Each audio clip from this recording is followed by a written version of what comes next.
All right, guys, welcome back. This is part 2 of where LA's old money actually lives. And before we jump into it, I just want to say thank you. I've seen your comments. Thank you for all the feedback, your suggestions, the neighborhoods that you wanted included. We're going to dive into those, your picks. And this time, we're going to tap into the real core of Los Angeles luxury homes, Los Angeles old money, and the true high-end neighborhoods that define how wealth has moved throughout the city for generations. We're breaking down another 7 neighborhoods where old money still lives and breathes in Los Angeles. The history, the architecture, the families, the culture, all of it. And make sure you stick around until the end because you do not want to miss number 4. And if you missed part 1, it's definitely worth watching. It lays the foundation for understanding how old money works in LA and why certain pockets of the city work the way they do and behave the way they do. But right now, we're taking the conversation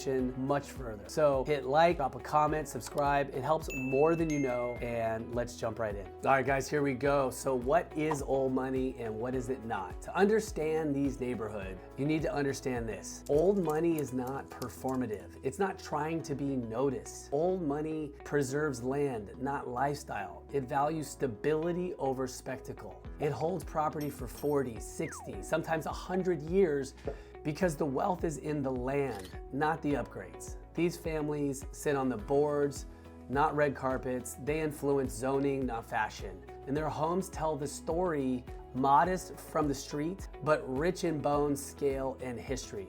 With that in mind, let's explore the places where LA's generational wealth has lived the longest.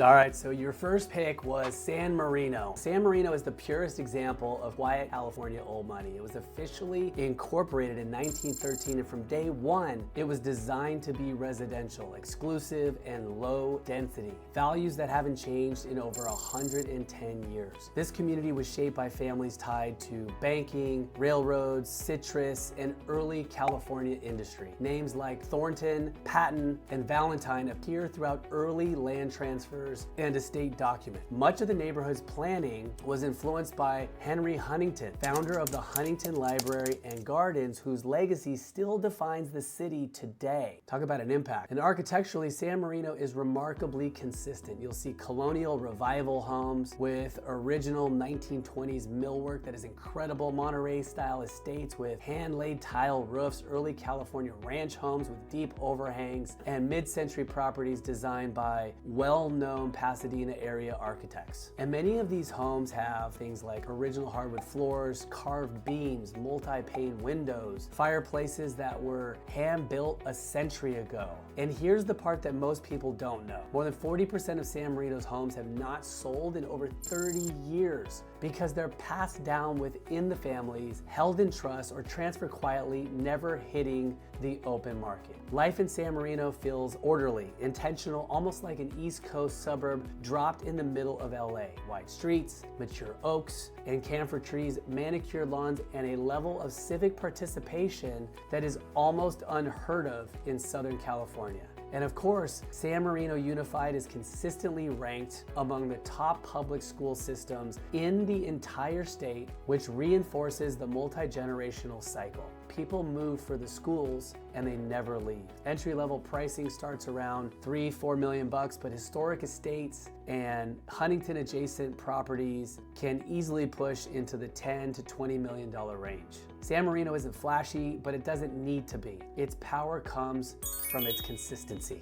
All right, guys, number 2, how did I miss Pasadena? Obviously, it's one of the old money neighborhoods in LA. And, it's not just old money, it's the architectural and cultural archive of early Los Angeles wealth, right? Between 1985 and the 1930s, Pasadena attracted some of the wealthiest families in America, many of whom built, winter homes, estates here to escape the East Coast winters. This is why Pasadena's architecture looks like something out of a curated American American history book. Millionaires Row on Orange Grove Boulevard is legendary. Homes here were designed by pioneers like Green and Green, Myron Hunt, Wallace Neff, Sylvanus Martson, the architects who defined California residential architecture. The Gamble House, one of the world's greatest arts and crafts masterpieces, still sits here like a museum that feels lived in. Many Pasadena estates were engineered with materials and craftsmanship that would be prohibitively expensive today. Redwood beams,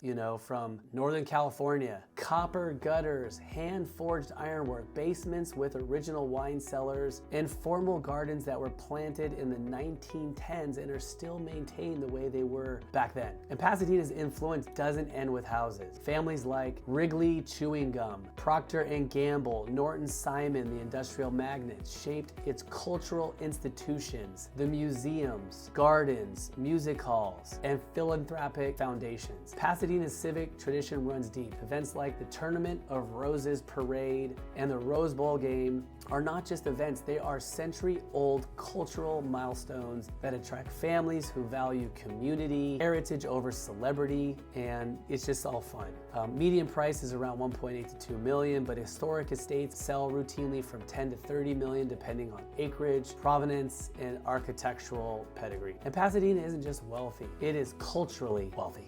All right, guys, next up is Hancock Park. Hancock Park predates Beverly Hills as LA's social hub for generational wealth, believe it or not. Developed in the 1920s on land owned by the Hancock oil family, the area was master planned for elegance with wide boulevards, deep setbacks, European-inspired estates, symmetry that still defines the neighborhood today. Many of LA's early power families lived here. The Chandler family that owned the LA Times, early Hollywood executives, and politically connected families who shaped the city's institution. Architecturally, Hancock Park is extraordinary. You'll find Georgian mansions with unbelievable slate roofs, estates with original leaded glass windows, Mediterranean villas with imported, European stone, Spanish revival homes all over the place with cloister-like backyards, and a huge percentage of these homes were built between the 1920s and the 1930s, and they retain their original craftsmanship. Here's a staggering fact. Hancock Park has one of the highest concentrations of pre-World War II mansions in the entire United States. And because of the preservation,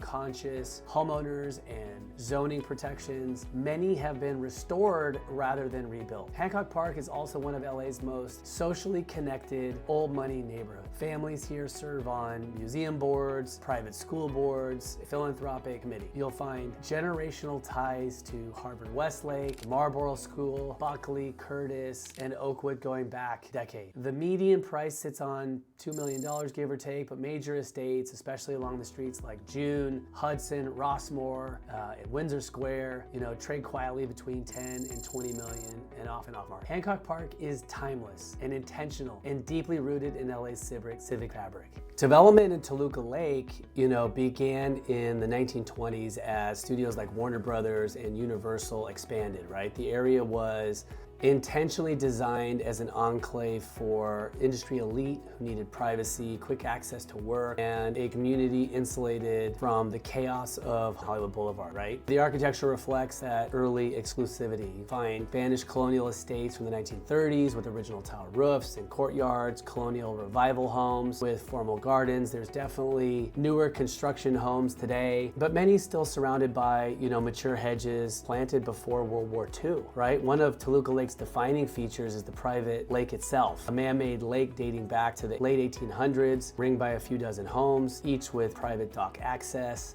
These homes rarely hit the public market, and many of them remain family held for decades. And when they do sell, it's typically through quiet relationship-driven transactions. So, Toluca Lake has always attracted long-term residents who prefer influence over visibility. Icons like Bob Hope lived here, for 70 years, Bing Crosby, Frank Sinatra, and other mid-century legends, called it home. And today, many estates are still owned by generational entertainment families, writers, producers, and even legacy showrunners whose wealth is deep but not loud. Life here feels charming and village-like. Riverside Drive is lined with small shops, cafes, and family-run businesses that have been around for ages. Yet behind those quiet streets, estates that rarely turn over and carry nearly 100 years of Hollywood history. Prices typically start around $2.5 to $3 million, but true trophy properties, the lakefront historic compounds, the multi-acre estates can exceed 15 to 20 million. And Toluca Lake, it represents entertainment wealth the way it used to be, right? Like private, established, but discreet, deeply rooted in the industry's earliest power structure. All right, so here's another one I missed. La Cañada, Flintridge. It's, that is a definition of generational suburban wealth, right? Quiet, safe, academically driven, and intentionally insulated from the rest of Los Angeles, right? The area traces its roots back to the early 1900s citrus farmers and large landowning families who valued, open space, privacy, and natural landscape over density or commercialization. When it incorporated in 1976, the community doubled down on these values, right? Preserving large lots, limiting commercial development, and protecting the residential character that makes La Cañada, so distinct today. The architecture is classic and substantial. You find sprawling traditional estates with long driveways and thick canopies of trees, mid-century ranch homes built during the aerospace boom, and, of course, Mediterranean villas on acre-plus lots that feel more like a countryside retreat than LA suburbia. And what truly sets La Cañada apart is its school district, consistently ranked among the top in California. This is a place where families move for education, and then they stay for decades. It's common to meet residents who were raised here, moved away for college or work, and then returned to raise their own kids. That's how generational wealth cycles begin. Another unique influence is obviously NASA's Jet Propulsion Laboratory, located at the edge of the city. Many early residents were engineers, scientists, aerospace pioneers, people with levels of education and quite stable incomes. And this created a cultural tone that feels very different from the flashier parts of LA, like less celebrity, more intellect, less spectacle, more substance. And La Cañada has some of the lowest turnover rates in the region. Many of the homes are held in trust, passed down, or sold privately, long-standing neighborhood continuity. The streets are quiet, the air is cleaner due to elevation, and the community interests heavily in safety and civic cohesion. Homes begin at 1 to 2 million, but legacy estates like multi-acre properties, view homes with land-gated compounds, can easily exceed the 5 to 10 million range. La Cañada doesn't try to be impressive, it's simply stable. In Los Angeles, stability is a luxury. All right, guys, one of your picks here, a sleeper, Bradberry. Bradbury is one of the most fascinating enclaves in all of Los Angeles County. I've been a realtor for a long time. I think it's one of the least understood. San Marino's quiet wealth in Hancock Park is civic wealth.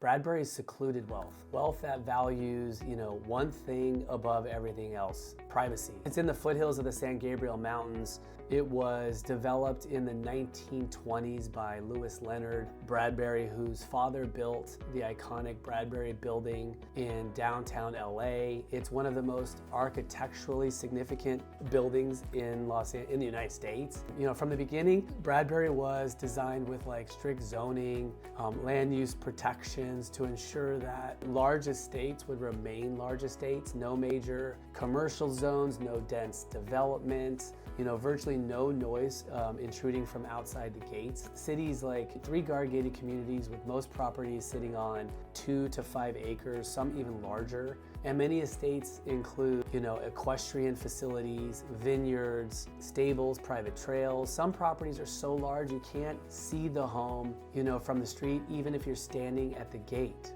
You know, Bradbury consistently ranks among the most expensive zip codes in America, not because it has the buzz of Beverly Hills or Malibu, you know, but it has something that neither of those places really offer, which is total uninterrupted institutional level privacy. And many of the estates here are custom built and owner designed, everything from sprawling Mediterranean villas, grand Tudor mansions, not as many modern compounds, but there are some architectural homes. You know, several of the most expensive sales in LA County history have occurred quietly in Bradley. Minimal publicity and turnover's rare. Homes don't trade often.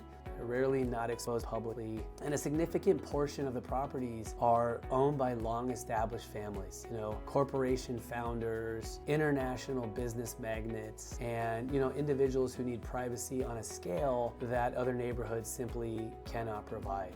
And most homes range from, you know, 5 to 15 million, but the iconic states, the true compound level properties can exceed 25 million. And, you know, some have traded even above 50. You know, Bradbury isn't flashy and it doesn't want to be. It represents, you know, the kind of wealth that prefers silence over attention, the kind of old money that doesn't need to be seen as influential. And I think that goes to, you know, the fact that many people really haven't heard of Bradbury, but it's one of the greatest. All right, guys, that wraps up part 2 of where LA's old money actually lives. Thanks for your feedback. You know, these neighborhoods just don't tell the story of wealth, they tell the story of Los Angeles itself.